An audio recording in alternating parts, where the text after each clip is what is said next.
Muy buenos días, bienvenidos a Vitrina Global de hoy, miércoles 28 de junio, y estamos junto a Eugenio Yáñez, director de la Escuela de Humanidades y director del Magíster en Doctrina Social de la Iglesia de la Universidad San Sebastián. ¿Cómo estás, Eugenio? Muy buenos días. Muy buenos días también, muchas gracias. ¿Se escucha bien? Sí, perfecto, Eugenio. Yo sé que tú estás en Valdivia. ¿Cómo, después de estas lluvias, cómo está el calle? No, bien, fíjate, ¿Sí? acá llovió lo que llueve normalmente, entonces afortunadamente no hubo ningún tipo de problema. Ah, qué bueno. Eugenio, vamos entonces a uno de los temas. Recuerde que en Vitrina Global vamos viendo la doctrina social de la Iglesia aplicada en nuestro diario vivir. Eugenio nos va explicando cada uno de los puntos, la posición de la Iglesia frente a un ámbito, en este caso el trabajo, que es parte inherente del hombre. Y cuéntanos cuál es lo que la doctrina social de la Iglesia dice sobre el trabajo. A ver, yo diría primero con una mirada quizás más histórica, que las razones por las cuales surge la doctrina social de la Iglesia hace más de 130 años atrás, con el Papa León XIII en la Rerum Novarum, siguen todavía muy vigentes. ¿Y cuál era esa situación? Bueno, la precariedad del mundo laboral, la paupérrima, no mala, sino que paupérrima situación de los trabajadores en las fábricas, decía el Papa. Y pese a que en estos 130 años ha habido, obviamente, muchas conquistas laborales, se han logrado muchos derechos laborales, subsisten todavía, a juicio de la doctrina social de la Iglesia, muchos problemas ligados al mundo del trabajo. No han desaparecido los abusos laborales, no ha desaparecido incluso el trabajar en condiciones de esclavitud, como se ha descubierto, por ejemplo, que actualmente pasa con los trabajadores chinos. No ha desaparecido el trabajo infantil, una gran preocupación de la doctrina social de la Iglesia en sus inicios. No han desaparecido los bajos salarios. Acordémonos que en nuestro país, hace algunos años atrás, si mal no recuerdo, el obispo Goich, Sí. obispo de Rancagua, Sí. en esa época, cuando señaló la idea de un sueldo justo, un salario justo, ¿se acuerdan que fue una tremenda y una gran discusión? Sí. Entonces, la doctrina social de la Iglesia siempre ha estado preocupada de la situación del mundo del trabajo, de situación que se ve desmedrada, independiente del sistema económico que haya, el sistema independiente de los gobiernos que estén. Ella siempre ha estado preocupada del mundo laboral. Pero yo diría que después, con Juan Pablo II, básicamente, hay una visión un poco más antropológica también acerca del trabajo, no solamente preocuparse por la situación de los obreros en el mundo laboral, sino que también por precisar, complementar, completar qué es el trabajo para la doctrina social de la Iglesia. Y allí hay dos preguntas que siempre han estado presentes en esta reflexión. ¿Por qué trabajamos y para qué trabajamos? Y los orígenes de la respuesta a estas preguntas ya las encontramos en el Evangelio. Los dos primeros trabajadores fueron Adán y Eva, que tenían a su encargo el jardín del Edén. Ellos trabajaban, eran trabajadores. Entonces también ahí hay un gran aporte. El Papa muy sintéticamente dice, ¿por qué trabajamos? Porque está en nuestra naturaleza el trabajar. Somos seres que estamos hechos para el trabajo.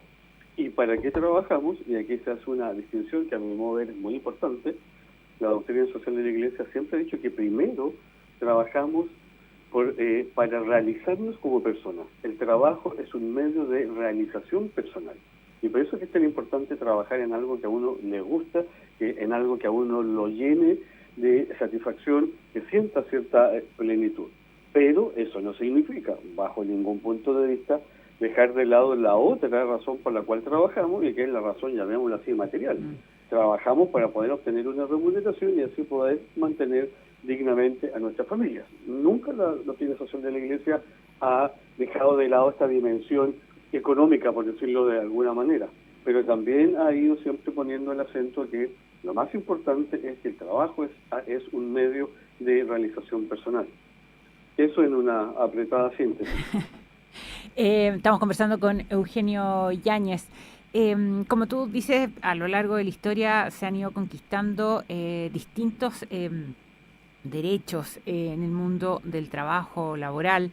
Sin embargo, como tú ahí bien lo señalás, todavía subsisten condiciones, esclavitud, por un lado en China y en otros países de Asia, por así decirlo, o aquí mismo a través de la trata de personas también se han descubierto en nuestro país entre comillas, también trabajo de ese tipo y el trabajo infantil. Y el Papa Francisco también ha puesto acento en específico sobre el mundo del trabajo. No ha hecho una carta propiamente tal y todo, pero sí en algunos discursos o mensajes, el Papa Francisco sí ha reconocido la situación, sobre todo en América Latina, del mundo del trabajo en cuanto al trabajo justo, al trabajo que reciba también un salario justo.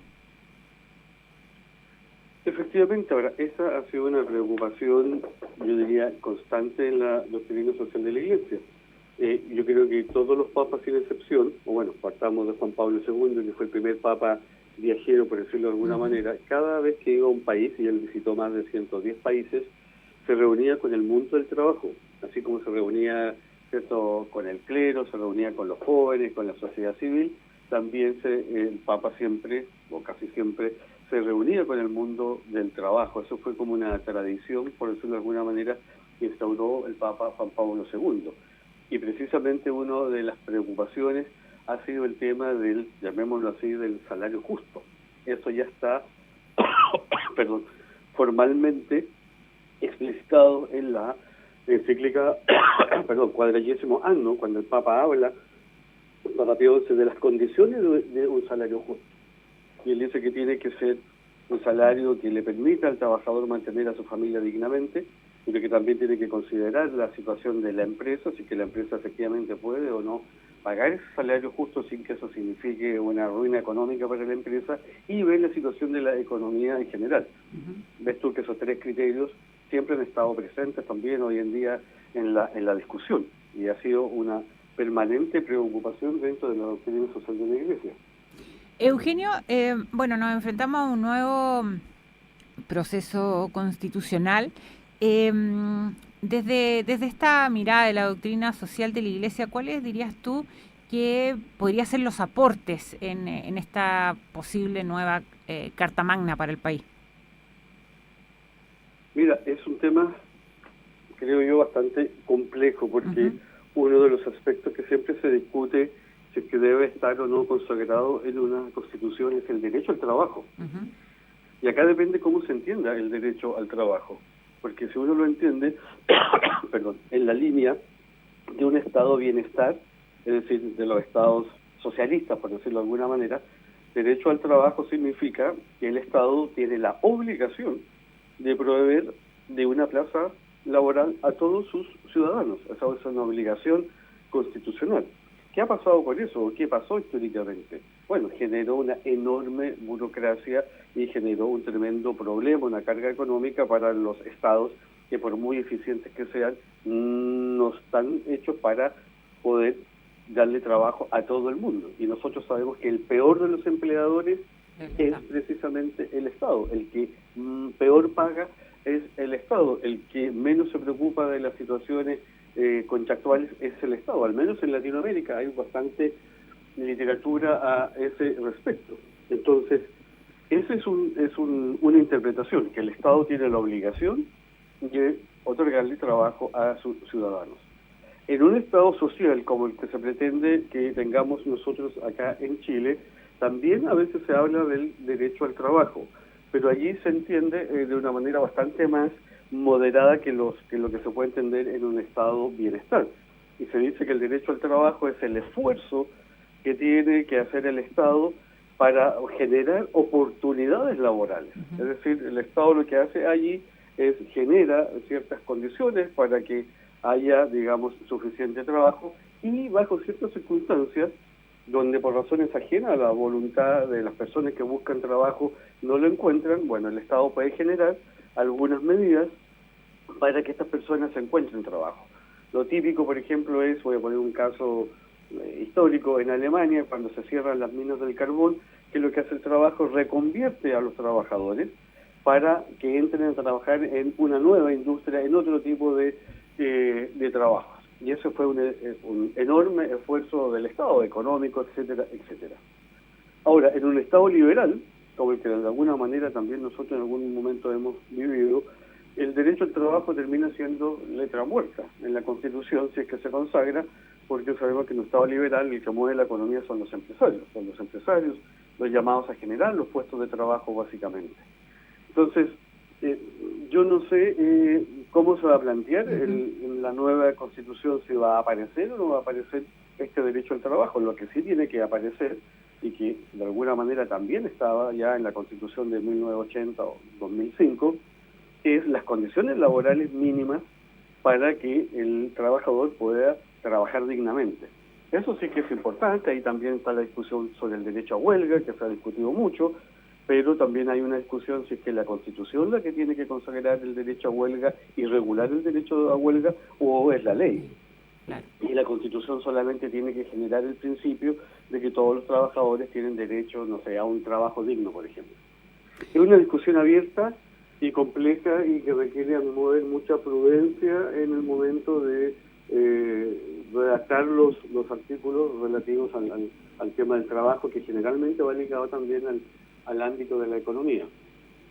Estamos conversando con Eugenio Yáñez. Eugenio, tú ahí también va ligado a la situación económica del país, como lo dice la doctrina social de la Iglesia, el tema de los empresarios, de los distintos empresarios o emprendedores, como también tenemos tantos hoy en nuestro país, si son, qué capacidad tienen de entregar un trabajo en las condiciones dignas y pagar un salario justo.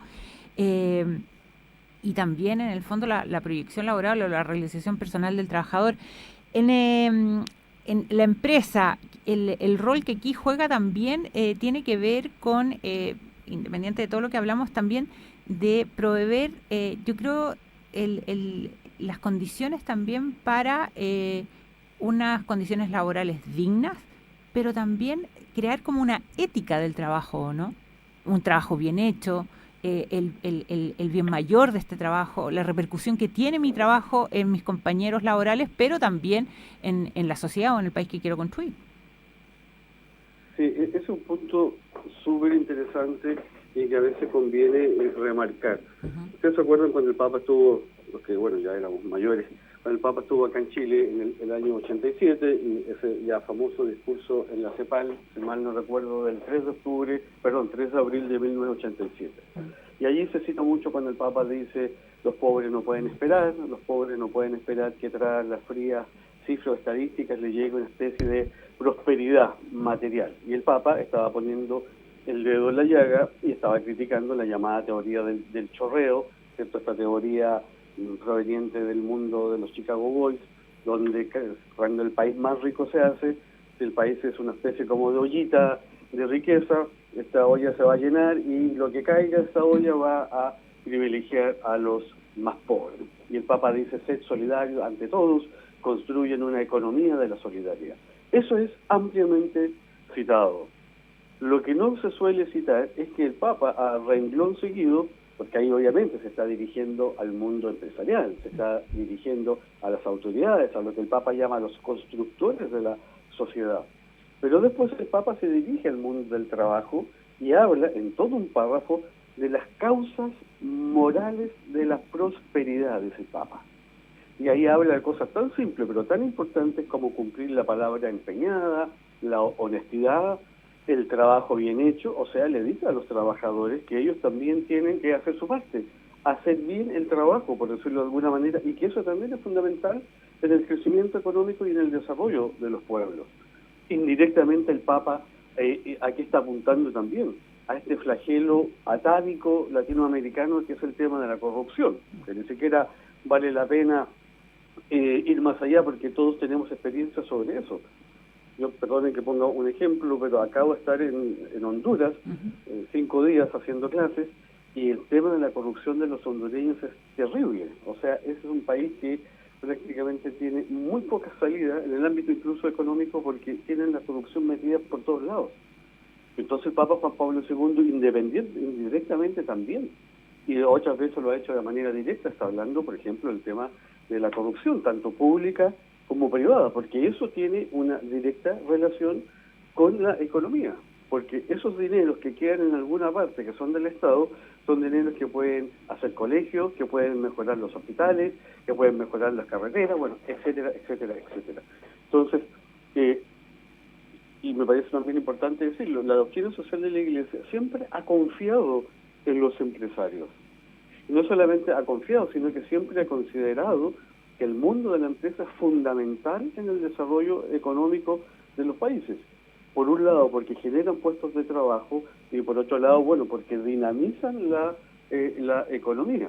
Pero también hay que decirlo, se produce a veces un desencuentro entre la doctrina social de la Iglesia, por decirlo así, a veces en los empresarios. Yo durante muchos años conversaba con muchos de ellos, ahora un poco menos, pero a veces a mí me decían, nos vienes a hablar de la doctrina socialista de la Iglesia.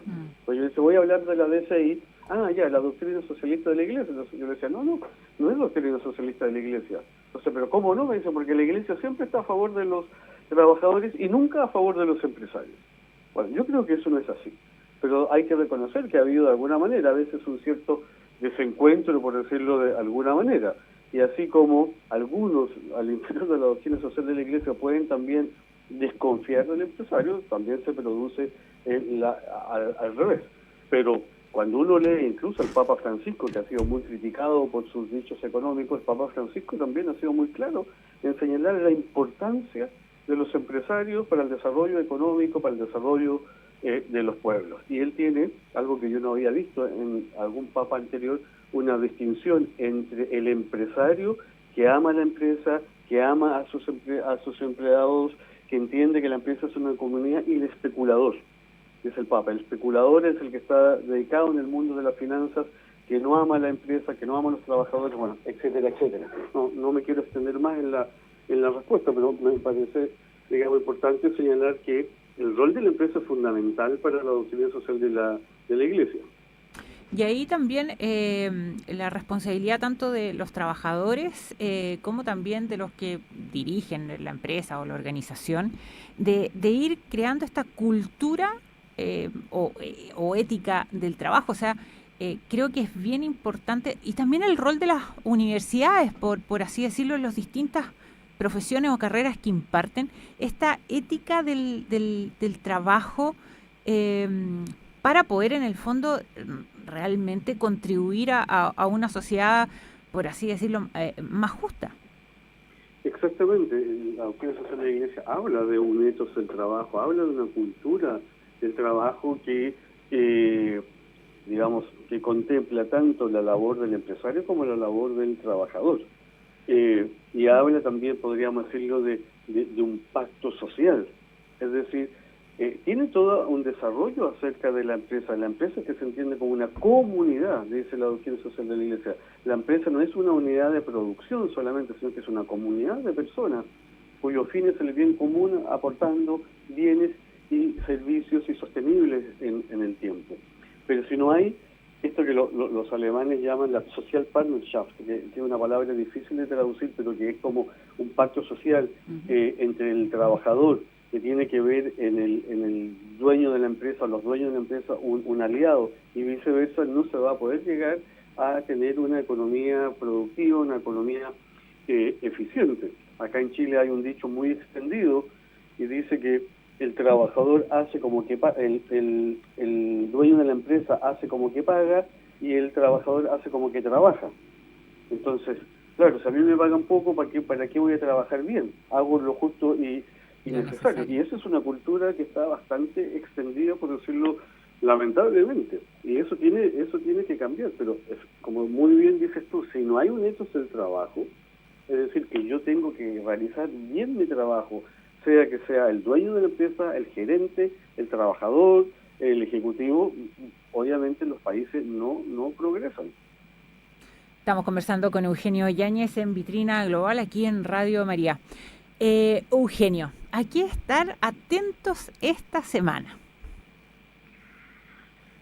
Chuta, mira, la verdad que bueno, hay que seguir atento a las inclemencias del tiempo. Lamentablemente, uno no maneja la naturaleza, ¿cierto? Y hay a veces este tipo de situaciones son una especie de llamado de atención a la soberbia humana que cree que todo lo tiene controlado.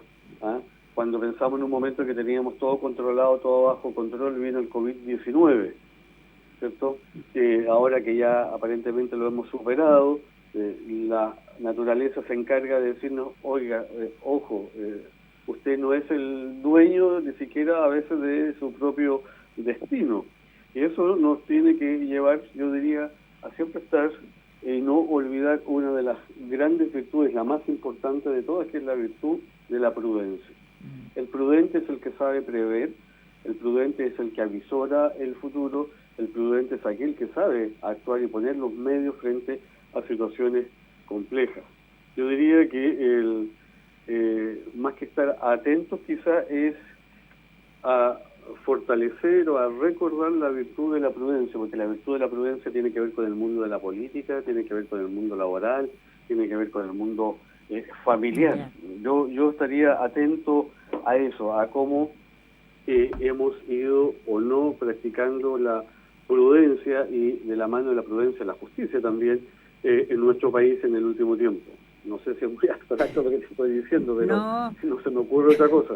No, pero está muy bien, porque en el fondo es un llamado a la reflexión para cada uno de nosotros, pero también para relevar la importancia de las virtudes, y en este caso la prudencia, el de prever, el de estar atento, el de sopesar también las consecuencias que tienen cada uno de mis actos. Eugenio Yáñez, muchísimas gracias por este Vitrina Global, que te vaya muy bien en Valdivia y nos encontramos el próximo miércoles aquí en Radio María.